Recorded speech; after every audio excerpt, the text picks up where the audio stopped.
Luffy and Ace debuted on One Piece Treasure Cruise Global on the 31st of July 2018. This was a monumental release in the game as it was the debut of double characters, which allowed players to change characters mid-battle to gain more advantageous effects. This batch was quite obviously focused on the Marineford arc in the main story and was shown through characters which included Petty Officer Kobe, the Decision to Fight, Garp the Fist, Suffering Hero, Charging Little Oars Jr., breaking through the barricade, as well as Marco the Phoenix, Protector of His Will, and the Sugo-Fest exclusive character of the batch aimed to bolster the Free Spirit class, allowing you to switch between Luffy and Ace respectfully. Their special provides an orb boosting effect, which is made more useful with an additional effect to swap your slots into matching. Introducing Luffy and Ace High Seas Pirate.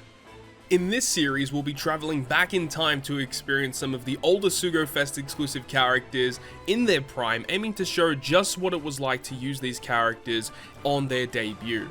I hope you enjoy the video, and without further ado, let's enter the Legends of OPTC.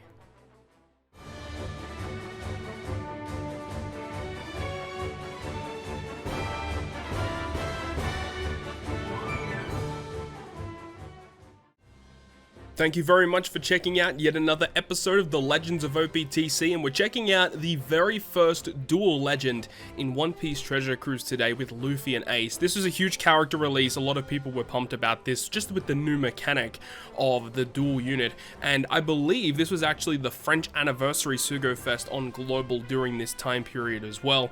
And along with the release of Luffy and Ace, we actually got Kung Fu Luffy as well, so we'll be discovering him in next week's video, so definitely stay tuned for that. But in this video, let's talk about the batch as a whole, because this is a pretty interesting batch, brings along some pretty decent units, and of course Luffy and Ace on release were considered to be one of the better legends in the game because of their uniqueness of being a dual unit. So let's go ahead and jump into the batch. Let's start off with Kobe first, who is a quick free spirit fighter. This whole class is, the whole batch basically is focused around Free Spirit, except for the Little Oars Jr., which is a bit of a weird one. But Kobe himself, his captain ability did not really matter. I mean, 15% damage reduction, 2.5 attack, it is what it is. Making quick slots beneficial to Free Spirit characters, pretty interesting crewmate effect. You do have to limit break him to get that ability, but a good ability nonetheless. And then a special ability with multi-stage. So you've got at stage 2, 50 times his attack and quick damage to a single enemy, randomizes all slots including block into either strength, dex, quick sight, or int. Now you may think this is weird, and it is. In 2022 you wouldn't really see a special like this, but it has synergy with the Sugo-Fest exclusive. So he changes all slots including block into type slots, and then if you have 3 or more quick characters on the crew, boost the attack of Free Spirit by 2 times for 1 turn. So being able to provide you a 2 times attack boost and a little bit of orb manipulation is pretty interesting, and you do have to have 3 or more quick characters, but of course with Luffy and Ace, one being strength, one being quick, you can just switch between these dual units, and then when you have the right colors available, you can launch the special and then get all of the beneficial effects because of that. So it makes sense why the character is built in this way. So Kobe, an interesting character, pretty good with the Luffy and Ace batch, but didn't really see too much play outside of that. The next rare recruit is Garp, who is also a quick fighter free spirit, so same class and type combination as Kobe. Captain ability, 2.75 times attack until you miss a perfect, and then he will make strength slots beneficial to free spirit characters, and his special ability, delaying all enemies by 2 turns, and then if your captain is either strength or quick, he adds 55 times his attack as additional typeless damage for 1 turn. So he adds 55 times his attack as tap timing bonus damage for every tap during that turn. Not a very good special ability, honestly. This character didn't really see that much play. The most useful component of the character is making strength slots beneficial. The rest of it is pretty bad. So, unfortunately, a pretty bad rare recruit. And then we have the oddity of the batch, which is Little Oars Jr. They seem to always, put 1 or 2 characters that don't really make sense with the Sugo-Fest exclusive. They used to do that a lot, but this batch, it's Little Oars Jr., who is a Psy slasher powerhouse. Captain ability was a slasher attack boost with health boost on top of it. he reduces paralysis by 1 turn, and that's for the whole team, so that's a pretty interesting Sailor ability. And then a 10 turn cooldown with Limit Break, 11 turn otherwise, does 10% health cut to a single enemy, reducing paralysis and special bind by 3 turns. And if your captain is a slasher character, you get a 1.75 times attack boost against delayed enemies for 2 turns. So the big problem with this is the fact that he's a special bind remover and he doesn't resist it with his Sailor ability. So obviously a huge problem and a really big flaw in the design of the unit. So yeah, this character really hadn't seen that much play. He is a damage dealing special. He does get rid of paralysis at a bare minimum. There were some kind of niche usages for him every now and again, but realistically a pretty bad rare recruit. And then we finished the batch with the best rare recruit of the batch, being Marco. This character sees a lot of play even till today. He's a strength free spirit fighter. Captain ability is a fighter attack boost and a bit of recovery, pretty standard stuff.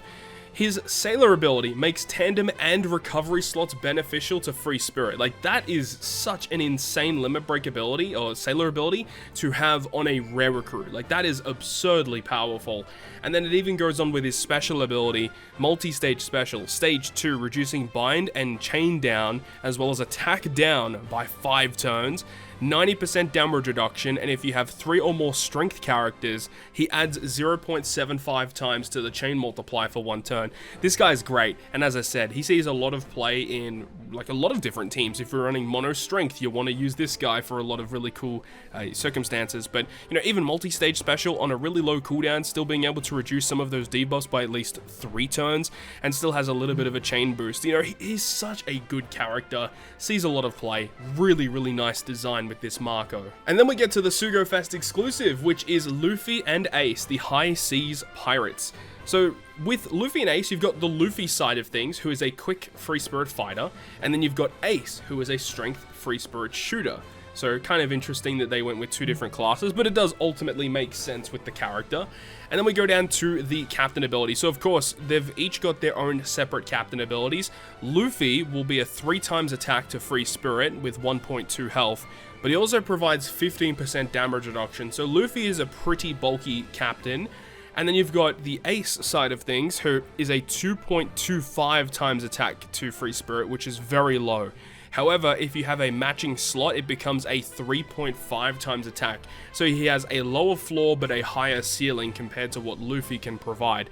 Definitely more offensively focused, and also still provides the 1.2 health boost. So you're dropping the damage reduction to potentially have a higher damage ceiling, which makes sense.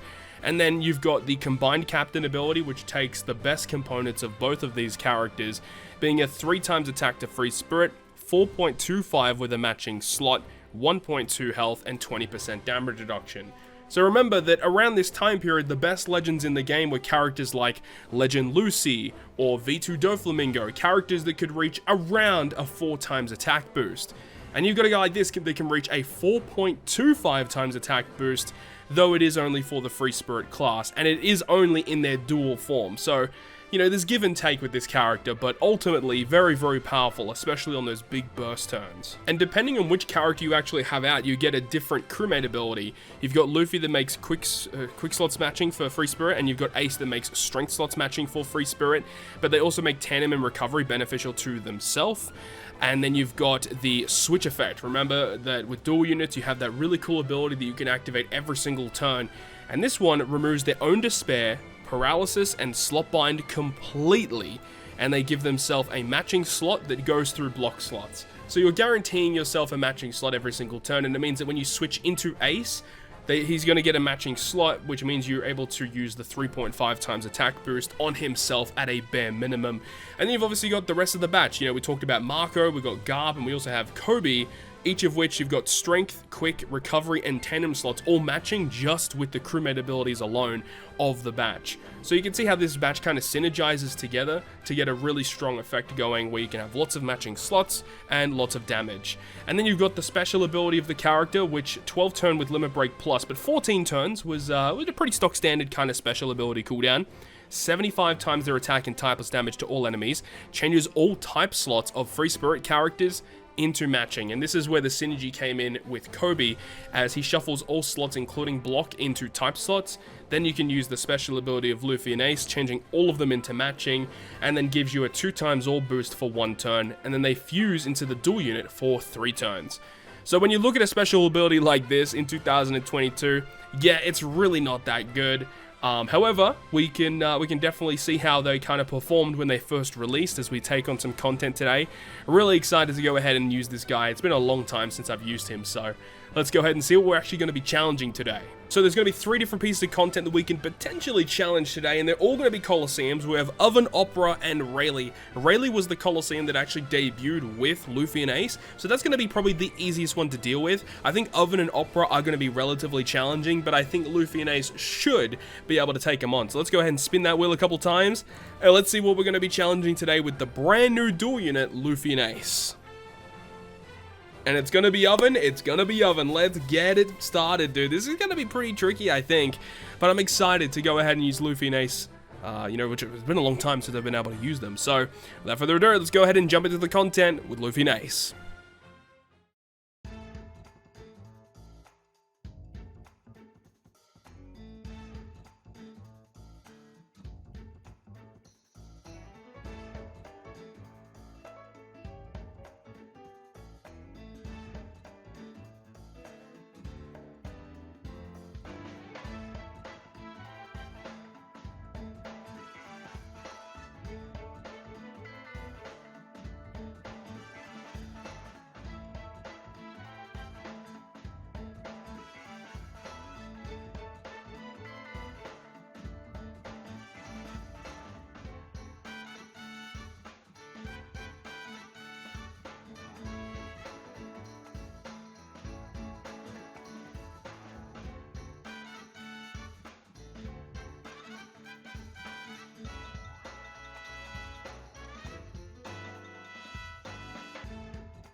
And we're in-game right now with Luffy and Ace, the self-named brothers raised on Mount Corvo. Both left home to become pirates, with Ace joining the Whitebeard Pirates and Luffy forming the Straw Hat Pirates. Their alliances and positions may have changed, but their fraternal bonds are as strong as ever. So this is a fan-favorite character on release, and here we have him maxed, rainbowed, level 99. We do have some dupes for level limit break, but of course, at this current point in time, he actually doesn't have a level limit break ability or any buffs to that, so you know, especially because he's at level 99, this is going to be perfectly fine. Also, when I first pulled Luffy and Ace, I was able to rainbow him out on his release. I think he was one of the first characters in my account that I actually had rainbowed.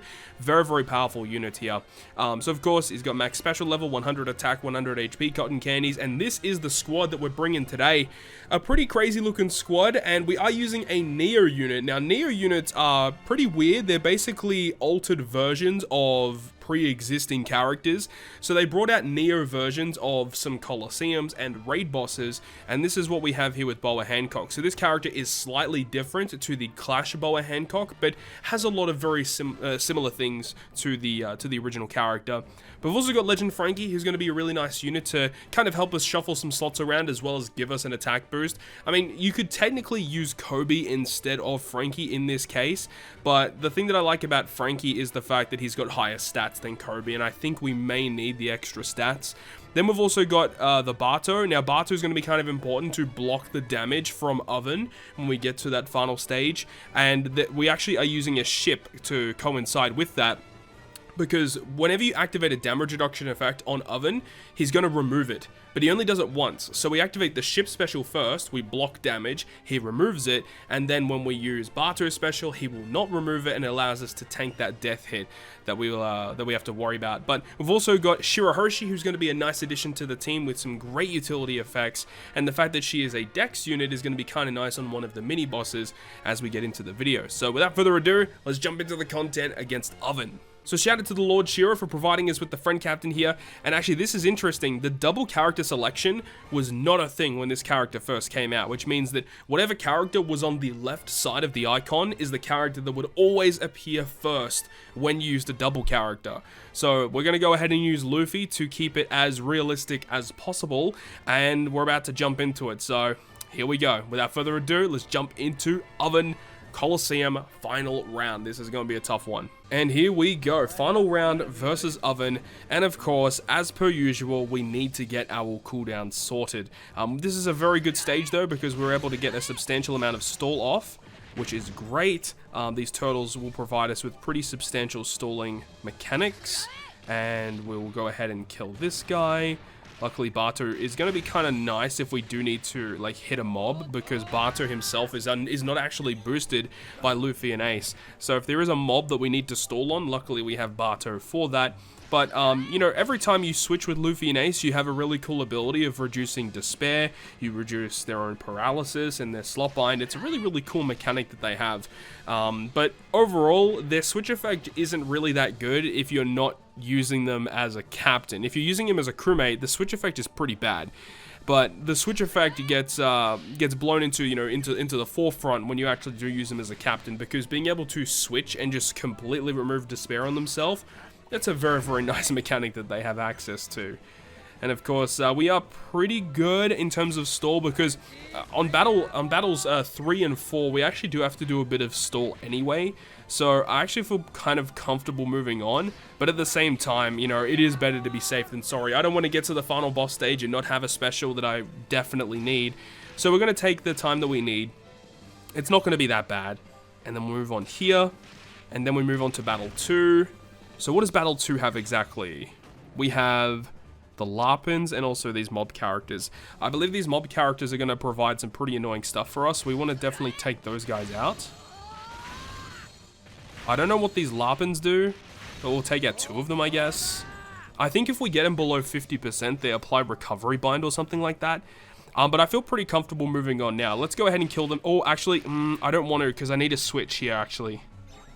Okay, good. I just remembered, I want to make sure that I can switch with Luffy and Ace, because when we get to the next stage, we're going to have to stall a little bit. So the fact that we can switch into Luffy and then we can block damage, not really block damage per se, but reduce damage taken, it's going to be pretty important that we're able to do that. So now we can move on, and now we're battle 3. So battle 3, we've got Daifuku. So Daifuku, he's really annoying because he blinds you and he gives you a nasty chain lock, if I remember correctly. And then he also, as you can see, the full board of bomb orbs is not ideal. So we're going to go ahead and switch into Luffy, which gives him matching slots, of course. And it also gives us the damage reduction, which is going to be kind of nice. But let's see how much damage we can do just with normal attacks. We are blinded, so let's see how we go. Oh, we missed that one. That's actually really bad. So we missed one. That actually kind of sucks. It's going to take off a pretty big chunk of HP. And of course, this guy does double strike as well. That's not fun. So how much HP? Okay, that was a pretty big chunk of HP. We do have to be a little bit more careful here.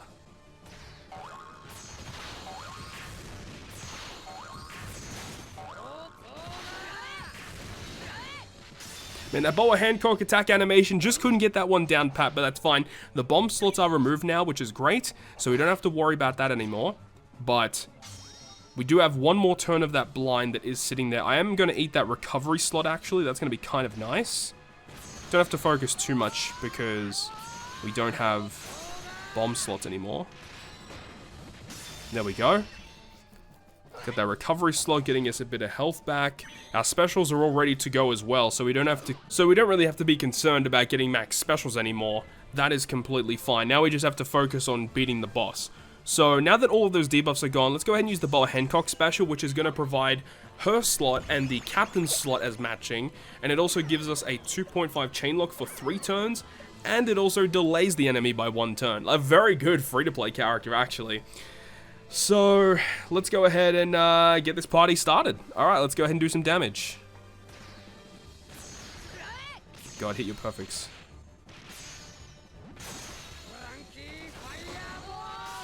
Oh my god, I can barely hit my perfects right now. What is going on? Those are some really bad slots.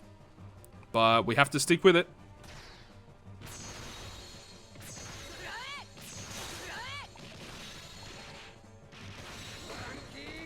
Okay, Battle 3 is down, and now we move on to Battle 4, which can also be a little bit finicky, but I think we'll be okay. So this one's going to be Katakuri, I believe. Yeah, so Katakuri, he provides us with just the percent damage reduction, right. So he also has a barrier, you can see. He has the int slot barrier. So remember, when you use Luffy and Ace's special, it changes type slots into matching. So when we do our burst turn, we're going to have a guaranteed int slot nonetheless. So we just have to hit with kind of like neutral damage throughout the rest of that attack. So we are going to basically stall until we get rid of this rainbow shield, because that is kind of annoying. Not much we can really do about that. But in terms of matching slots, not really too concerned about that. Just as long as we don't get recovery and tandem slots, that's kind of the main thing. So we take a bit of damage here from Katakuri. We got a recovery slot there, so we're going to go ahead and get rid of that. Not much we can do about that. And Katakuri is going to use his little special. I love the special animation of V1 Katakuri. I can't wait till we get a chance to use this guy. He's so fun. I love V1 Katakuri. And now, let's... we could do a little bit of damage, but we don't even have matching slots anyway. I think we're just going to risk it. We're just going to pass the turn.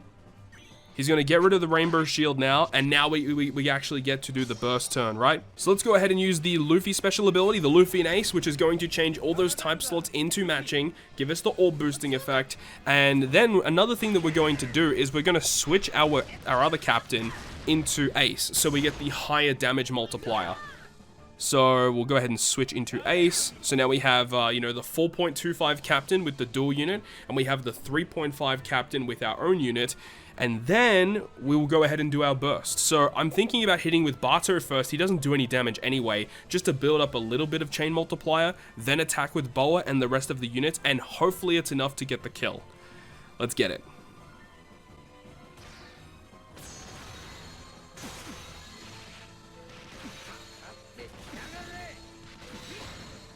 Fantastic. That is so good. Katakuri's down. We've made it to the boss stage. Hopefully everything goes according to plan. So as we said, Oven has a really nasty death hit, but the thing is if you use a damage reduction effect, he's going to remove it. But he only does that once, which is why we have 2 damage reduction effects. So let's go ahead and use the ship special first. 50% damage reduction. He's going to remove it, which is obviously bad. He also cuts our health as well, which is kind of bad. And it is very important you do that first, otherwise he removes your beneficial effects.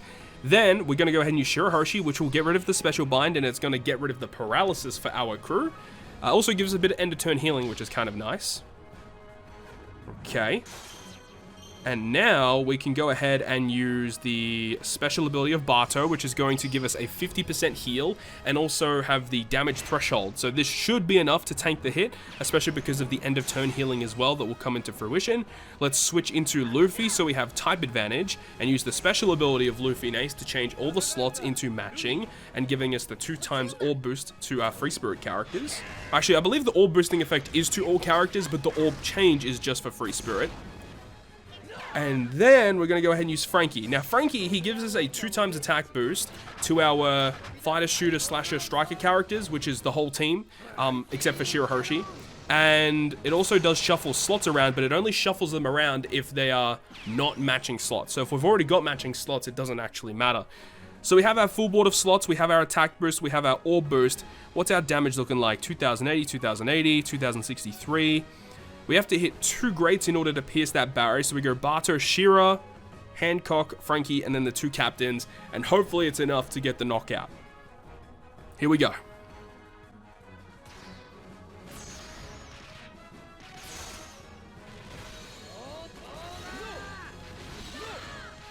Just enough to get the knockout. Woo, baby. All right, that is so good. So now Oven does his death hit, and hopefully we tank it. We should with Barto. There we go.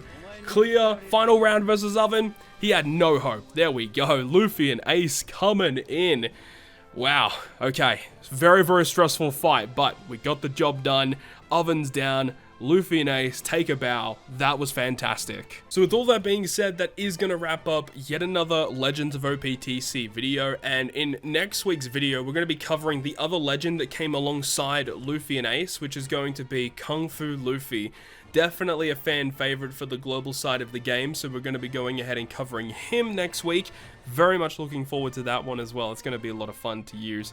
But that's going to wrap it up for me in this episode. I really hope you guys have enjoyed this one today as we go ahead and used Luffy and Ace for the first time in a really, really long time. And I sincerely hope that this character receives either A, a super evolution, or B, potentially a level limit break. Would be awesome, because these dual units, they need support, and they need some type of buff, so it would be awesome to see that in the near future. But that's going to wrap it up. Thank you so much for watching, and if you guys enjoyed the video, make sure to go ahead and leave a like, and if you want to stay up to date with all of the content that I post, including more One Piece Treasure Cruise content, make sure to hit the subscribe button down below. But on that, guys, I'll see you guys within the next video.